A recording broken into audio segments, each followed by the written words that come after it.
सध्या महायुती सरकारमध्ये पालकमंत्री पदावरून कुरबुरी सुरू आहेत। त्यातच यंदा पालकमंत्री पदाच्या वाटपामध्ये एक वेगळी गोष्ट पाहायला मिळाली। राज्यात पहिल्यांदाच एका जिल्ह्याला 2 पालकमंत्री पद देण्यात आलेली आहेत। मुंबई आणि कोल्हापूरमध्ये पालकमंत्र्यांसोबत सहपालकमंत्री नियुक्त करण्यात आलेत। सहपालकमंत्री पदाचे नेमके अधिकार काय असतात आणि असं पद संविधानिक मानलं जाणार का याबाबत स्पष्टता नाहीये। त्यामुळे एकाम्याना 2 तलवारी राहणार कशा असा सवाल चर्चेत आहे। बघूयात। स्थानिक स्वराज्य संस्थांच्या निवडणुका तोंडावर आहे। त्यात पालकमंत्री पदावरून नाराजी आणि धुसफूस असताना 2 जिल्ह्यांना सहपालकमंत्री पद देण्यात आले।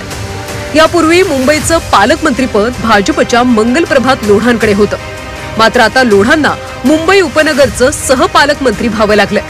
त्यामुळे आता पालकमंत्री सहपालकमंत्री यांना प्रत्येक निर्णय एकमेकांना विश्वासात घेऊनच घ्यावा लागणार आहे। आधीच काही मंत्री हे अपेक्षित पालकमंत्री पद न मिळाल्यानं नाराज आहे। ज्यांना पालकमंत्री पद मिळालं त्यांना जिल्हा गमावल्याचं दुःख आहे आणि काहींना मिळालेल्या पालकमंत्री पदात सुद्धा आता वाटेकरी आलाय। त्या जिल्ह्याचं सगळं प्रशासकीय आणि तिथल्या होणाऱ्या अडचणी आणि तिथल्या लोकांना न्याय मिळवून देण्याचं काम हे पालकमंत्र्याचं असतं।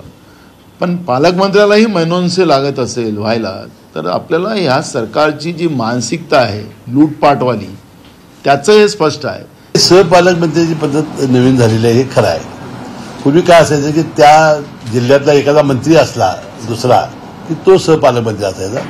मी मुंबईला गेल्यानंतर हे सहपालकमंत्री म्हणजे काय आहे हे नक्कीच समजून घे। सरकारकडून मात्र सहपालकमंत्री हा एक नवा प्रयोग असल्याचं सांगितलं जात आहे। का महायुतीमधल्या मंत्रिमंडळातले आम्ही सगळे सहकारी मंत्री आहोत।